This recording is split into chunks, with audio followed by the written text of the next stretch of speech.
क्या है ना कि आजकल जो इंटरनेट है वो बड़ा दो कौड़ी टाइप का हो गया है। कहना नहीं चाहिए, शब्द बड़ा गंदा लगता है ना सुनने के लिए। और जितने भी सोफिस्टिकेटेड मूवी शूवीज होते हैं यार, ये बड़ी अभद्र भाषा एक्चुअली में है, लेकिन कुछ शब्द जब तक बोले ना जाए ना तब तक उनकी इंटेंसिटी समझ में नहीं आती है।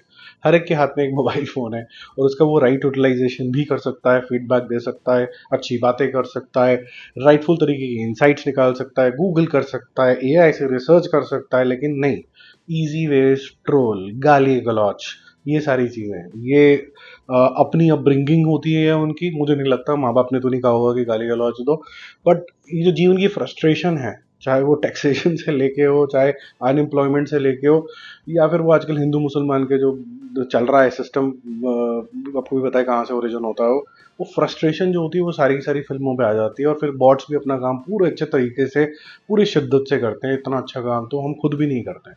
कुछ मूवीज इसके चलते चल जाती हैं और कुछ मूवीज जो होती हैं पीछे रह जाती हैं। उसके बारे में यहाँ पर बात करेंगे। स्पेसिफिकली जो रिसेंट हिंदी रिलीजेस हुई हैं, क्या उनका परिणाम यही होना चाहिए था कि जो हुआ। भूत बंगला का डे 52 है। इस मूवी ने आज भी 20 लाख का बिजनेस करके 198.8 करोड़ हो गया। ये 200 करोड़ जो है वो थोड़ा सा मिस करेगी और 300 तो डेफिनेटली करेगी। 293.5 करोड़ इसका वर्ल्ड वाइड टोटल हो गया, बट ये 300 नहीं कर पाएगी। इतना करने के बावजूद भी बहुत से ऐसे लोग होंगे जो नॉर्थ साउथ करने आएंगे, बोलेंगे कि यार तुम तो पेड ही देखो, क्योंकि भूत बंगला जैसी बेकार पिक्चर अगर आप देख सकते हो तो ये देख लो। जो कि रियलिटी ये है कि सिर्फ नेवल वुड के अलावा आपको कुछ भी पेदी के अंदर कुछ भी एक्साइटिंग नहीं दिखेगा। जितना भी मसाला लस्सी वो घोल सकते थे उन्होंने घोली है। जहाँ पर तेलुगु सिनेमा में बहुत ज़्यादा क्रिएटिविटी है, बहुत कुछ वो करने की कोशिश करते हैं, वहाँ पर आपको एक से एक बढ़िया बाहुबली जैसी पिक्चर भी दिखती है, ईगा दिखती है आपको बीच में। और जैसे इसकी प्रभास की पिक्चर आई थी कमल हसन के साथ, वो भी कल की वो देखने को मिलती है। ठीक है, और साउथ में नीचे चले जाओगे तो आपको और भी चीज़ें देखने को मिलेंगी। लेकिन ये मूवी वो मूवी नहीं है जो इतनी ज़्यादा बड़ी हिट होनी चाहिए थी, मुझे नहीं लगता है। ये ऑलमोस्ट गेम चेंजर का थोड़ा बहुत अल्फा बीटा गामा ही है ये, इससे ज़्यादा इसमें फ़र्क नहीं है। हीरोइज्म को सेलिब्रेट करते, हीरो कुछ भी कर सकता है, एंड में वो सुपरमैन है, वो शक्तिमान है, ऐसा दिखाया जाता है इसके अंदर। अगर ये पिक्चर की ये रिजल्ट है तो बड़ा शॉकिंग हो जाता है। ये शॉक मुझे तब भी लगा था जब पुष्पा जो थी इतनी बड़ी हो गई थी और पुष्पा पुष्पा पुष्पा हो रहा था। बहुत ही हॉरिबल सीन था वो। आपके पास अगर कोई बहुत ज़बरदस्त पिक्चरें आती है, दंगल आती है, धुरंधर 1 2 आती है, आप समझ सकते हैं कि यार क्या ही इन्होंने हर कैरेक्टर के ऊपर इतना फोकस करके इतना ज़बरदस्त तरीके का राइटिंग है, कंसिस्टेंसी है।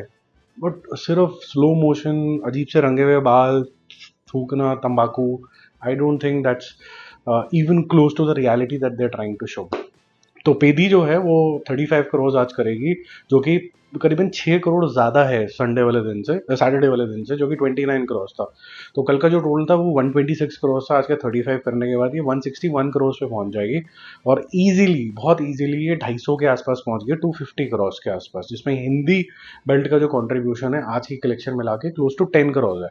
तो डबल डिजिट के अंदर ज़रूर पहुंच गया। लेकिन अगर आप परसेंटेज देखो जो लोगों को ये पसंद आई है यहाँ पर वर्सेस जब पुष्पा की वेव आई थी या फिर केजीएफ की वेव आई थी, उसके आसपास भी नहीं है। लेकिन फैंस बीइंग फैंस, उन्होंने एक रिक्वेस्ट करी है। आप सोशल मीडिया पे जाओगे तो आपको दिखेगा कि आदित्य धर साहब, अगर आपको रामचरण जैसा एक्टर चाहिए तो जाके उनको बोलिए कि आप हमारे लिए काम करो, he is very brilliant, he is a talented artist, आप साउथ में भी काम कर सकते हैं। तो आप इसको रिक्वेस्ट करोगे, रामचरण आपकी ज़रूर सुनेंगे। ठीक है, आगे चलते हैं। तो जो चीज़ नहीं अच्छी हो रही है वो हो रही है बंदर जैसी फिल्म के साथ। बंदर का डे 3 है। बहुत से लोग बोल रहे हैं कि बॉबी देओल को ये जो डिसमेंटल वो हो गया अपनी पोजीशन से, अपनी बेवकूफ़ी की वजह से हुआ है, इसके अंदर कोई कॉन्स्पिरेसी नहीं है। वो फैंस जो होते हैं वो सीधे बोल देते हैं कि यार इसको तो शोज़ नहीं मिले, ये नहीं हुआ, पहले चांसेस नहीं मिले, इसको सब मिला था बॉबी देओल को। और वो खुद ही एक्सेप्ट करता है, बड़ा ही ऑनेस्ट तरीके का आदमी है कि मैं खुद ही ऑफ ट्रैक हुआ, अब मैं ऑन ट्रैक आ गया हूँ, मेहनत करता हूँ, बॉडी पे वर्क करता हूँ, एक्टिंग क्लासेस लेता हूँ, वो चीज़ें दिख रही हैं। नहीं तो एक द विलन, बीच में बहुत सारी अजीब अजीब फिल्में भी भाई ने करी हैं, वेट भी इंक्रीज हो गया था, वो जो फोकस होना चाहिए वो नहीं था। अब फोकस है और पब्लिक का अप्रिसिएशन भी है, लेकिन ये अप्रिसिएशन थिएटर के अंदर नहीं है। ये मूवी का जो एंडिंग है वो थोड़ा क्वेश्चनेबल, लोगों को लगा कि शायद एक राइटफुल क्लोजर होना चाहिए था, कि जो कि नहीं मिला है। बट शायद जो पैरेलल सिनेमा होता है जिसको आजकल आजकल मेन स्ट्रीम माना जाता है, और अगर आप मलयालम सिनेमा देखो तो मलयालम सिनेमा में ये चीज़ बहुत इफेक्टिवली यूज़ होती है, इसको बहुत अप्रिशिएट किया जाता है ओटीटी के ऊपर, लेकिन यहाँ पर कोई देखने नहीं गया इसको। कल 75 लैक्स मुश्किल से हो पाया, आज 1 करोड़ हो गया है, लेकिन इसके अंदर वो वर्ड ऑफ माउथ नहीं आ पा रहा है अनफॉर्चुनेटली, कि अचानक से चलो 75 लैक्स या फिर 50 लाख से शुरू हुआ मामला संडे वाला दिन जी 5-6 करोड़ का हो गया, अब ये मोमेंटम पकड़ लेगी नहीं। इसकी डायरेक्शन, इसका म्यूजिक, इसकी एक्टिंग टॉप नॉच है, लेकिन अनफॉर्चुनेटली ये शायद ओटीटी पे लोग देखेंगे तो बोलेंगे कि हमने कुछ डेफिनेटली मिस कर दिया। टोटल इसका है सिर्फ 2.5 करोड़ रुपीज़। अनफॉर्चुनेटली अगर थिएटर बिजनेस देखा जाए तो ये सुपर फ्लॉप है, छोटी मोटी भी फ्लॉप नहीं है अनफॉर्चुनेटली। है जवानी तो इश्क होना है, ये डे 3 के अंदर है और लगभग लगभग उतना ही बिजनेस करेगी जितना इसने कल किया था 9.5, और आज भी ये 9.5 क्रॉस करेगी, जिससे इसका टोटल हो जाता है 18 प्लस 9.5 27.5 करोड़ इसका टोटल हो जाता है। करीबन करीबन 40 करोड़ के आसपास इसका ओवरऑल कलेक्शन हो जाता है। तो कोई बहुत ज़्यादा एक्साइटिंग नहीं है, बट फिर भी लोग गए देखने के लिए, जिन्होंने इसको ताला बंद करके देखा है दिमाग का, उनको बहुत ज़्यादा मज़ा आ रहा है।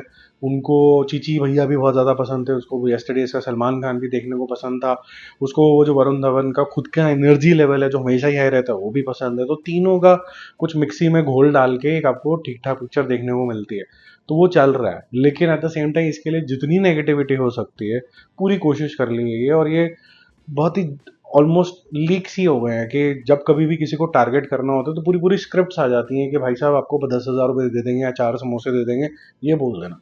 ये सब जाहिर हो गया। और अगर आपको पैटर्न देखना है तो अगर कोई सब बंदे एक ही चीज़ बोल रहे हैं तो समझ लेना बस अलग अलग शब्दों का यूज़ हो रहा है। इस पीछे जो मामला सेट हो चुका है वो एक जने से किसी से हो चुका है।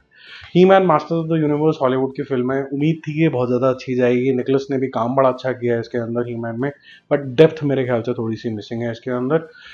डे 3 है और ये लगभग लगभग 2 करोड़ का बिजनेस करेगी, कल 1.8 तक पहुंच गई थी ये, तो टोटल हो जाता है इसका 3 करोड़ जो टोटल तक का टोटल था सारा कुछ मिला के प्लस 2 5 करोड़। तो ये वो हॉलीवुड वाला कमाल नहीं कर पाएगी अनफॉर्चुनेटली।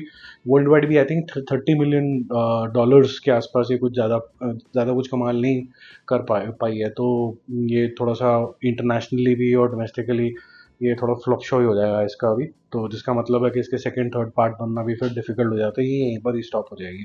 तो इसके चाहे कार्टून रूपांतर आए, चाहे बीच में रीबूट्स टाइप आए, चाहे अब ये आया, वो जो मैजिक इसने क्रिएट कर रहा था अर्ली 80s के अंदर वो नहीं क्रिएट हो पा रहा दोबारा से, जबकि इसके अंदर दम बहुत है, इसकी स्टोरी के अंदर डेप्थ बहुत है। जल्दी मिलते हैं रिव्यूज और अपडेट्स के साथ, स्टे कनेक्टेड। बाय।